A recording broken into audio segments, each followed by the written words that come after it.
Asante kwa ajili ya wema na uaminifu wako, neema yako isiyokuwa na kipimo, fadhili zako ambazo zinapita fahamu zetu wanadamu, hekima yako iliyo juu ya hekima zote za ulimwengu huu. Umetufadhili kwa neema yako, umetutunza kwa rehema zako.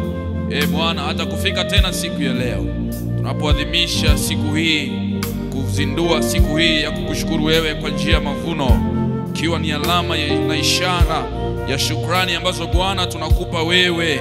Tunarudisha katika madhabahu yako, tukitambua uwepo wako katika maisha yetu, tukitambua uwepo wako katika wokovu, katika kila eneo la maisha yetu. Katika familia umetupigania, katika kazi umetupigania, katika biashara umetupigania, katikati ya watoto wetu umetupigania, katikati ya wenzi wetu wa kiume na wa kike umetupigania, katikati ya taifa letu umetupigania. Umelipigania kanisa lako na usharika wetu umetupigania. Hata sasa tunakuadhimisha wewe, na tukiomba kwamba utufinyange tena na ututengeneze jinsi upendavyo, tunapoanza tena msimu mwingine, msimu huu wa mavuno tena, wa kutembea katika baraka zako ambazo umetupa. Mungu Mwenyezi, tunakuomba ukatamalaki katikati yetu, ukitubariki, ukatamalaki katikati yetu Bwana, ukitupa neema yako tena, ili ikazidi kutufunika na kututunza, tukazione fadhili zako na uaminifu wako katika maisha yetu, zisikome lakini zikamiminike kila wakati na kila majira, katika jina la Mungu Baba na la Mwana na la Roho Mtakatifu. Amen. Mungu akubariki. Unaweza kuketi. Unifanye kama upendavyo, nifinyange,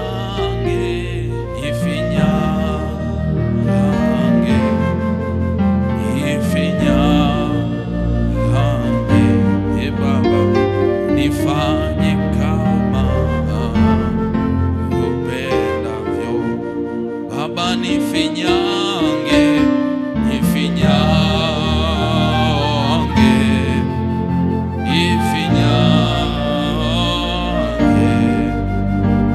unifanye kama upendavyo.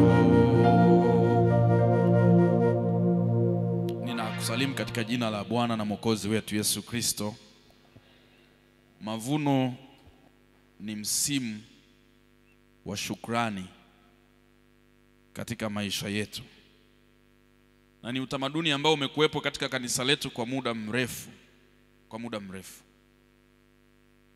na sikukuu hii ni maalum kabisa kwa ajili ya kutambua yale ambayo Mungu ameyafanya katika maisha yetu, hasa katika mzunguko wa mwaka, tukizingatia ratiba na kalenda ambayo tumejiwekea, na tukiipa jina la shukrani au sadaka au sikukuu ya mavuno.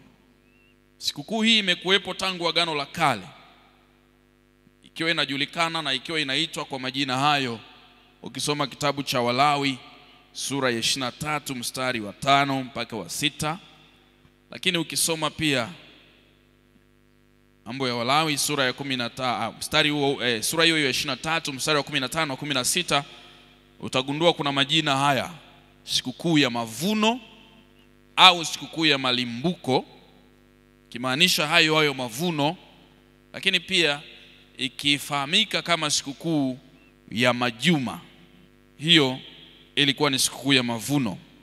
Na sikukuu ya mavuno ni agizo la Mungu mwenyewe, ni amri ya Mungu mwenyewe, maelekezo ya Mungu kwa watu wake baada ya kuwakomboa na kuwatoa katika utumwa na kuwapa wokovu. Lengo mojawapo la sikukuu ya mavuno kwa watu wa Mungu ni kuwafanya wasisahau yale ambayo Mungu aliwatendea katika maisha yao. Kati ya jambo ambalo mwanadamu ni mdhaifu ni kusahau. Watu wengi wanasahau, na mara nyingi watu wanawaona watu wenye umri mkubwa, wazee, kwamba ndio wanasahau, lakini sio sifa ya wazee kusahau. Tena wakati mwingine tumeona wazee wakiwa na kumbukumbu nzuri na kukumbuka mambo kuliko wakati mwingine hata vijana. Na ndio maana wakati mwingine tumewaona vijana kwamba pengine wakati mwingine wana tatizo, hasa pale anaposahau mambo ambayo hatukutarajia yeye asahau kama kijana.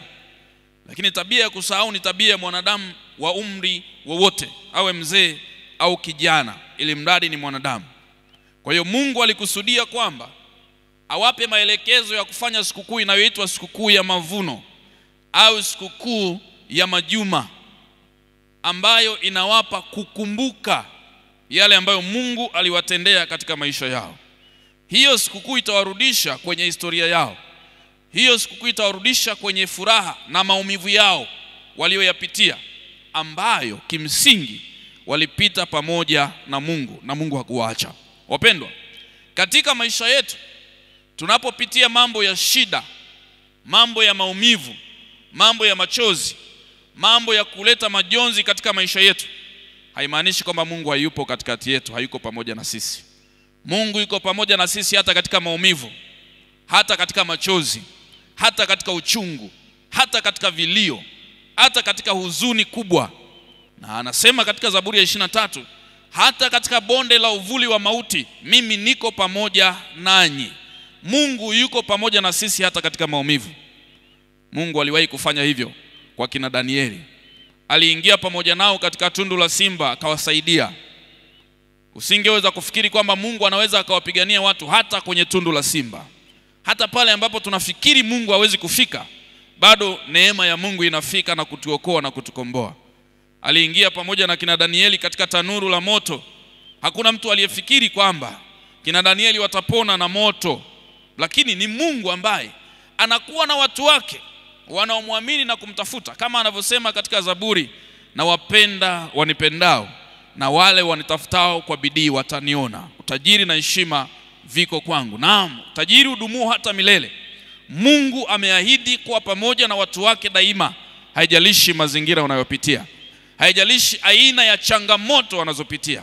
Hakuna changamoto ambayo Mungu hawezi kuingia katikati yake.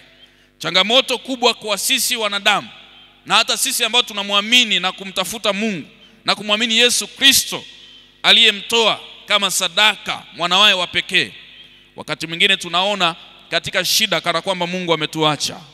Na mara nyingi katika maumivu ndipo tunapoona kwamba Mungu ametuacha, kwa sababu tunafikiri kwamba uwepo wa changamoto na shida unaonyesha kwamba Mungu hayupo. Lakini katika sikukuu hii, siku ya leo, nataka nikwambie Mungu yupo hata katikati ya changamoto unazopitia. Mungu yupo hata katika machozi unayopitia. Mungu yupo hata katika upweke unaweza kupitia. Mungu yupo hata katika utasa na ugumba na ugonjwa, kama ambavyo nimewashuhudia. Yule mama wa askofu mteule alikaa kitandani tangu mwaka 1993. Ni watu wengi sana wameshafariki, mamilioni ya watu. Wengine walikuwa hawaumwi, wengine wamekufa kwenye ajali, wengine wamekufa na magonjwa mbalimbali, wengine wamekufa wamelala tu, asubuhi wakaamka wakafa, lakini yeye alikuwepo. Kwa nini? Kwa sababu uwepo wa ugonjwa haumaanishi Mungu hayupo katika maisha yetu. Nami nataka nikwambie asubuhi ya leo, na tunapoadhimisha sikukuu hii ya mavuno kwa mwaka huu, na tunapofungua mlango huu, amini kwamba Mungu yupo katikati ya maisha yako. Na ndio maana amekulinda, amekutetea, amekupigania, amekufikisha hapo ulipo, na anataka umkumbuke kwa yale aliyokutendea. Na ndio maana anatuletea kumbukumbu ya sikukuu hii, ambao ni utamaduni wetu. Kati ya vitu ambavyo hatuvisahau na hatuviruki katika kalenda ya kanisa letu ni sikukuu hii ya mavuno. Kwa vyovyote vile mtu apate nafasi ya kutafakari matendo ya Mungu katika maisha yake, na aone sababu ya kusogea hatua moja mbele kwenye madhabahu ya Mungu na kumwambia Mungu asante kwa ajili ya uhai, kwa ajili ya afya, kwa ajili ya kazi, kwa ajili ya uchumi, kwa ajili ya mambo mengi ambayo Mungu ametutendea katika maisha yetu. Neno ambalo linatuongoza katika sikukuu hii, ambalo tumechagua katika Kumbukumbu la Torati sura ya 8 ule mstari wa 18. Lakini ukianzia ule mstari wa 11 anasema, jihadhari usije ukamsahau Bwana Mungu wako kwa kuto kushika amri zake na hukumu zake na sheria zake ninazo kuamuru leo. Utaona mkazo wa Mungu akiwaambia watu wake ni kujihadhari, kuto kumsahau Bwana Mungu kwa kuto kuzishika amri zake. Amri mojawapo aliyotupa ni kumkumbuka. amri mojawapo aliyotupa ni kumshukuru kwa sikukuu ya mavuno, kwa vile alivyotubariki, kwa vile alivyotupa, alivyotukomboa. Tena anawaambia Mungu huyu, kisoma ule mstari wa 15, anasema aliyekuongoza katika jangwa lile kubwa lenye kitisho, lenye nyoka za moto na nge, nchi ya kiu isiyokuwa na maji, aliyekutolea maji katika mwamba mgumu, aliyekulisha jangwani kwa mana wasioijua baba zako, apate kukutweza, apate kukujaribu, ili kukutendea mema mwisho wako. Mungu amekutendea mambo mengi katika maisha yako. Ukitafakari katika maisha yako, utaona kwamba ni neema kubwa sana ya Mungu. Wengine hapa mlipo, hapo ulipo, ukitafakari hata kwenye familia yako, ukiangalia maisha ya watu wengine, ndugu zako, jamaa, maisha wanayopitia tofauti kabisa na vile ambavyo Mungu anakutendea wewe. Ukiangalia wakati mwingine hakuna mtu mwingine anaeleweka kwenye familia na kwenye ukoo. Mungu amekujalia. Wengine ni wa kwanza kufika chuo kikuu, wengine ni wa kwanza kumiliki biashara kubwa, wengine mnategemewa kwenye familia. Hautegemewi kwenye familia kwa bahati mbaya, hautegemewi kwenye familia ili ujigambe, lakini ni neema ya Mungu amekupa hiyo nafasi ili umtukuze. Kwa hiyo amekuwekea mbele yako tahadhari.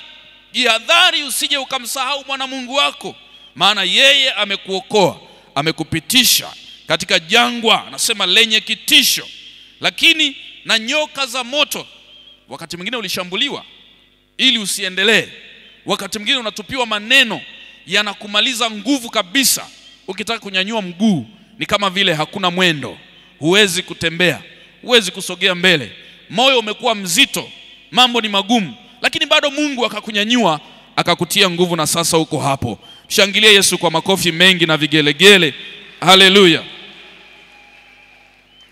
Na wengine mko hapa, kuna watu wanatamani kabisa usiwepo kwenye hiyo biashara unayofanya. Kuna watu wanafanya biashara kama ya kwako, wangetamani siku moja wasikie kwamba umefunga ili wao waendelee. Ikiwezekana wachukue wale wateja wanaokuja kwako, wahamie kwao. Wanatamani iwe hivyo.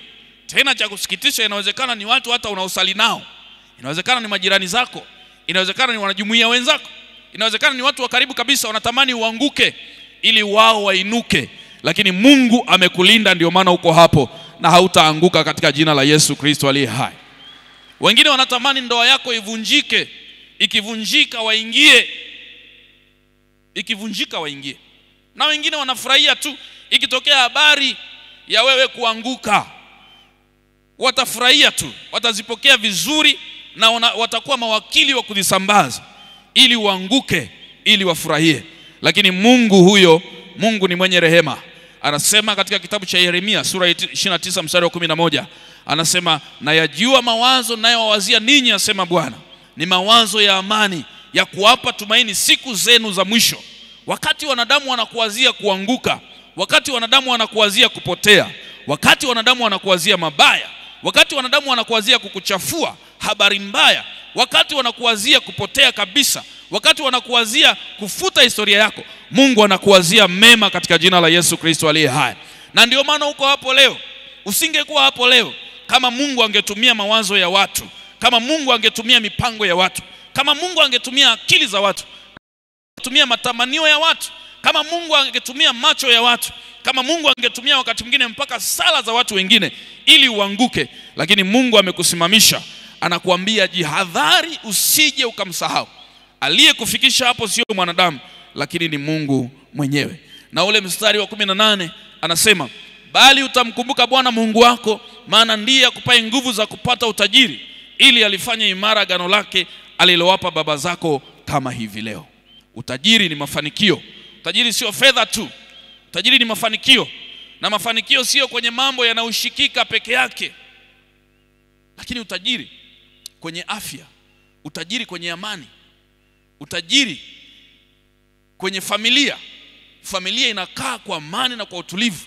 Watoto wanafanikiwa kwenye masomo, mume anafanikiwa kazini, mke anafanikiwa kazini. Hakuna utajiri unaozidi ule wa amani unayopata katika maisha yako. Mambo yanayoshikika yanakuja baadaye. Maana unaweza ukafikiri utajiri ni vitu, lakini siri ya vitu, siri ya utajiri wa vitu wanaijua wale walio na vitu. Wakati mwingine wamepata vitu kwa njia zisizo halali, Wakati mwingine huwezi kujua kwamba usiku wanakuwa wapi. Wakati mwingine huwezi kujua nani aliwapa vitu. Lakini utajiri namba moja tunaojivunia ni utajiri wa wokovu ambao Yesu Kristo ametupa. Utajiri namba 2 ni amani. Anasema amani yangu na wapeni, si kama ulimwengu na wapa, lakini amani yangu ni ya tofauti na ya ulimwengu. Nachokuombea katika mwaka huu, tunapofungua sikukuu ya mavuno, tunapofunga ule mwaka mwingine, Mungu akupe amani katika maisha yako. Mungu akupe amani katika familia yako. Mungu akupe amani katika ndoa yako. Mungu akupe amani kazini kwako. Mungu akujaze amani katika maisha yako. Wakati mwingine hata ukipitia changamoto, lakini amani ya Mungu ikiwa ndani yako, Mungu ataendelea kukupa neema. Watu hawatajua unayopitia, lakini ni kwa sababu ya amani ya Mungu ipitayo akili na fahamu ikifunika maisha yako. Wapendwa, utoaji wa mavuno sio tu utoaji wa vitu, lakini Mungu ametupa vitu vingi. Mungu ametupa vipawa. Unaona waimbaji wanavyoimba, hivyo ni vipawa, hizo ni karama, hizo ni rasilimali ambazo Mungu ametoa. Tunapofungua msimu kama huu, Mungu anataka tuongeze zaidi, tuongeze kiwango. Kama tunaimba, tuimbe zaidi. Kama tunamtumikia katika nafasi mbalimbali katika kanisa na katika ufalme wake, tuongeze kiwango zaidi. Tuwe na shauku ya kupiga hatua zaidi ya kumtumikia Mungu, kwa kuwa yeye ametupa tulivyo navyo kwa utukufu wake. Tunatoa na tunamtumikia Mungu, sio ili tubarikiwe. Narudia tena, hatumtolei Mungu ili tubarikiwe tu, lakini tunamtolea Mungu kwa sababu amekwisha kutubariki. Mungu amekwisha kutupa afya. Mungu ametupa uhai. Mungu ametupa uzima. Mungu ametupa watoto. Mungu ametupa vipawa na karama. Tunavitumia kwa sababu amekwisha kutupa. Kwa hiyo tunapotoa, usitoe kama mabadilishano kwamba mimi nikitoa fungu la 10 Mungu atanipa kitu fulani. Of course Mungu anafanya hivyo na ameahidi katika neno lake. Lakini unapotoa, moyo wako useme, ninatoa kwa sababu Mungu amenibariki. Ninatoa kwa sababu Mungu amenipa kazi. Ninatoa kwa sababu Mungu amenipa familia. Ninatoa kwa sababu Mungu amenipa watoto. Ninatoa kwa sababu Mungu amenipa vipawa na karama mbalimbali katika maisha yangu. Ninatoa kwa sababu nimebarikiwa. Na mimi nataka niwaambie wote mlioko katika ibada hii, Mungu amewabariki katika mwaka uliopita wa mavuno, na ndio maana mko hapa. Na unapokuja kwa ajili ya sikukuu ya mavuno, unapomtolea Mungu na unapotoa katika maisha yako yote, toa ukijua kwamba Mungu amenibariki, mimi ni mbarikiwa. Unapofika mbele za Mungu unajitambulisha hivyo, na Mungu atakuzidishia neema yake. Ukishatoa na ukishamtolea Mungu, wajibu wa kukubariki ni wa kwake. Wajibu wa kumshukuru ni wa kwetu. Swala la kutubariki na kutupa neema ni la kwake, ni kazi yake. Yeye anajua mahitaji yetu kuliko tunavyoweza kujieleza. Anajua uchungu wetu kuliko tunavyoweza kujieleza. Anaijua kesho yetu kuliko tunavyoweza kujieleza. Sisi kazi yetu ni kuitikia kile ambacho Mungu amekifanya. Anapotuambia tusimsahau, lazima tuhakikishe kwamba hatumsahau. Tunamkumbuka kwa kutumia nafasi alizotupa na karama na vipawa na huduma na rasilimali ambazo ametupa. Wiki iliyopita nilipokuwa kule nyumbani kwetu, mnakumbuka miezi michache iliyopita ilitokea ajali ya kwaya ikienda kwenye usharika wa jirani. Na ile kwaya, wengine walifariki wengi, wengine wamekuwa vilema.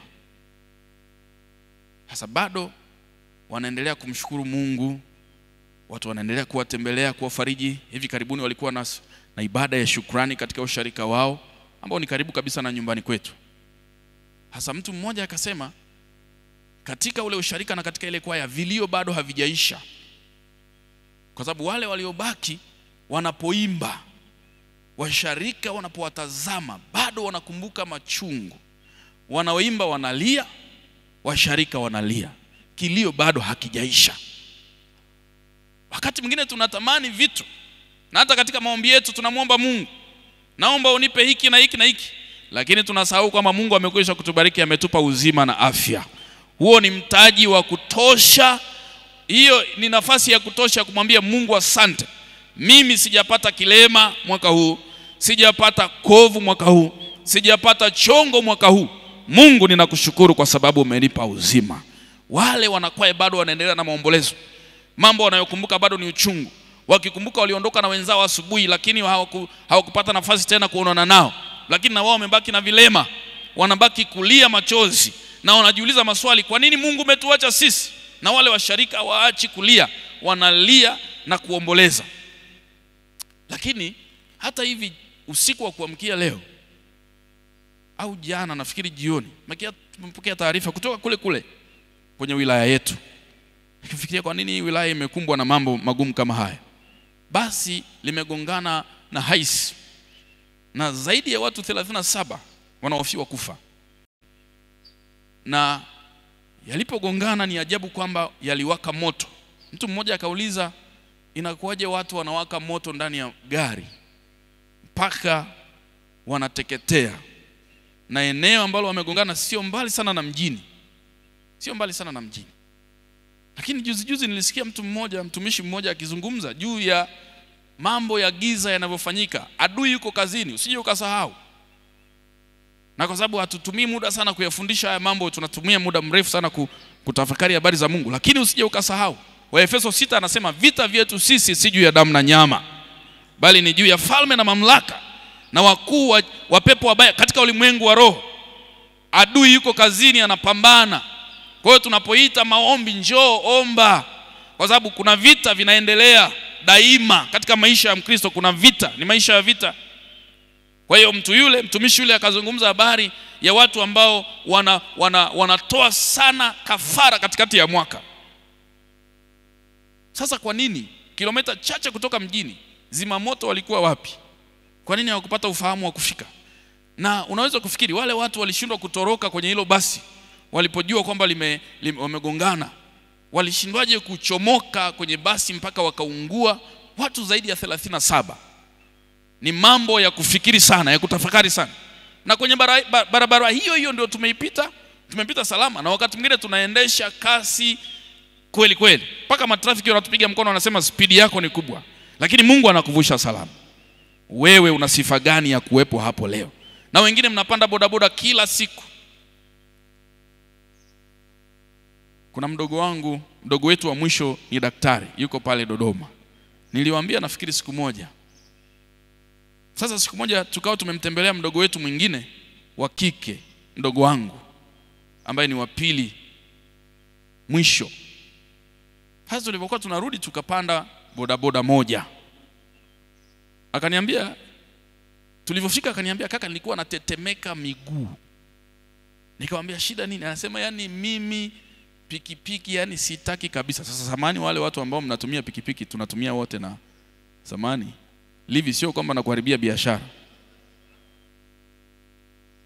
Lakini anasema naogopa sana kwa sababu nilipokuwa nafanya internship, mazoezi ya udaktari, nilipokea watu wengi waliovunjika miguu na kuvunjika kwa sababu ya ajali mbalimbali ikiwemo ajali za pikipiki.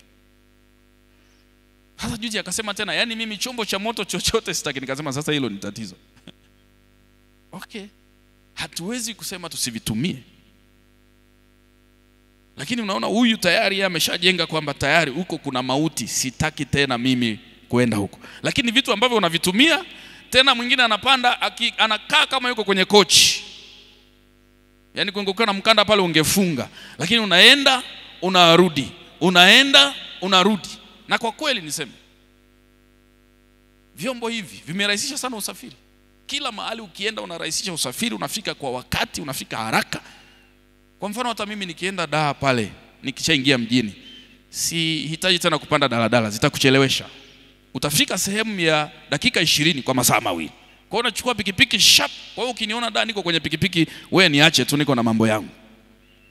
Zinarahisisha, unafika haraka, zinaweza kupenya vizuri, lakini hatari yake ni kubwa. Lakini unaenda unarudi, unapanda mabasi unaenda unarudi, mengine yanagongana, wengine wanakufa, wengine wanakuwa vilema. Lakini wewe ni mzima kabisa, umesuka vizuri, umevaa na wigi, umepaka na makeup, uko hapo. Mshukuru Mungu kwa ajili ya hiyo neema ambayo amekupa. Wapendwa, Mungu ametupa neema, tumkumbuke kwa kumshukuru, kwa kumtolea sadaka inayoitwa sadaka ya mavuno.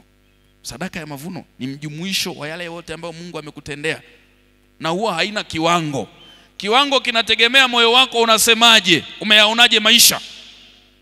Na mwaka huu ni mwaka wa uchaguzi. Mmeona kuna wengine wanaondoka kwenye nafasi hata hawajaambiwa ondoka, wanatafuta nafasi nyingine.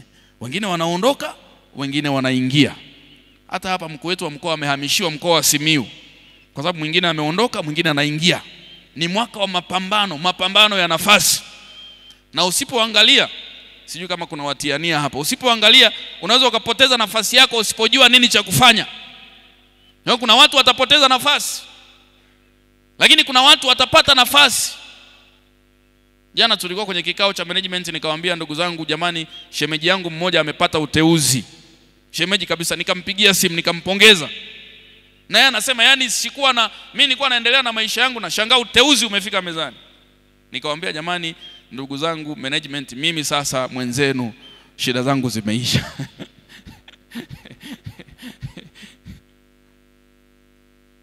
Wengine watainuliwa kama ambavyo wanasema kwenye kitabu cha Samueli wa kwanza, Mungu hufukarisha lakini Mungu huinua, kama alivyofanya kwa Ayubu. Omba sana Mungu anapopita asipite kwa namna ya kukufukarisha. Wengine watatolewa, wengine wataingia. Ndio utaratibu wa maisha ulivyo. Sasa wewe umekuwa hivyo, Mungu amekuinua, Mungu amekuongeza. Tunaposema sadaka ya mavuno, maanisha, kwa sababu huwezi kujua inafungua mlango gani. Ni sadaka ya kumshukuru Mungu kwa ajili ya yote aliyokutendea katika maisha yako. Juzi hapa nikaona kiwango akanishirikisha, kuna mtoto mmoja amepotea, mtoto wa miaka 11. Mtoto mzuri kabisa, vulana, amepotea. Hasa mzazi unachanganyikiwa, mtoto ameenda wapi? Mtoto umelea, umekuza, alafu anakuja kupotea. Bahati nzuri akakutwa yuko kanisani, yuko chepo eti amelala. Sasa sijui kilichompeleka kule, sijafuatilia bado. Lakini ni mambo kama hayo. Lakini wewe familia yako imekuepo, vitoto vinaenda shule, vinarudi, havijafanywa ubaya wote, vinaenda, vinarudi, vinasoma, vinaenda, wengine wako chuo kikuu. Sio mambo ya kawaida, usiyachukulie ya kawaida.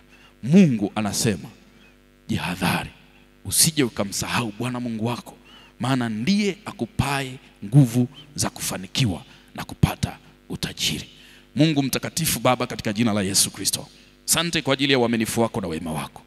Wewe umetukumbusha katika neno lako jinsi ambavyo umetembea pamoja nasi katika maisha yetu. Umetuepusha na hatari na ajali na vifo vya ghafla. Umetuepusha na mauti kwenye barabara, kwenye vyombo mbalimbali. Tunakuomba Bwana utembee pamoja na sisi tena katika mwaka unaoanza, mwaka huu wa mavuno. Utusaidie, utuwezeshe, utupe hekima ya kupanda mbegu iliyo sahihi, ili wakati wa kuvuna tukukumbuke wewe. Kwenye kazi tukukumbuke wewe, kwenye biashara tukukumbuke wewe, kwenye familia tukukumbuke wewe, kwenye mashamba mjini na vijijini tukukumbuke wewe, kwamba ndiwe unayetupa nguvu za kufanikiwa na kupata utajiri. Tusije tukajiona kwamba tumefanikiwa kwa nguvu zetu wenyewe, lakini kumbe ni wewe uliyetusaidia. Tunaomba kwa ajili ya nchi yetu mwaka huu tunapoendelea na uchaguzi, mambo mbalimbali yanayoendelea. Tunakuomba kwa shukrani hizi ambazo tunakutolea Bwana, tunaileta na nchi yetu na mambo yote yanayoendelea. Wale ambao Bwana wanakujua wewe kwamba ni Mungu wao, usiwasahau. Wengine wamekimbilia kwenye mikono yako, wengine wako madhabahuni pako wakiomba neema yako waliposikia wito wa kuwa viongozi. Baba, usiwasahau wale walio na nia ya ubunge, ya udiwani na nafasi nyingine zote, uwape sawa sawa na mapenzi yako, sawa sawa na makusudi yako. Usiwasahau watoto wako walio katika nafasi mbalimbali, katika ofisi mbalimbali, katika mamlaka mbalimbali, katika taasisi mbalimbali. Endelea kuwapa hekima. Shukrani hii na sadaka hii ya mavuno iendelee kufungua milango ya hekima, maarifa, ili Bwana tuweze kukutumikia wewe. Kwa Yesu Kristo aliye Bwana na Mwokozi wetu. Amen.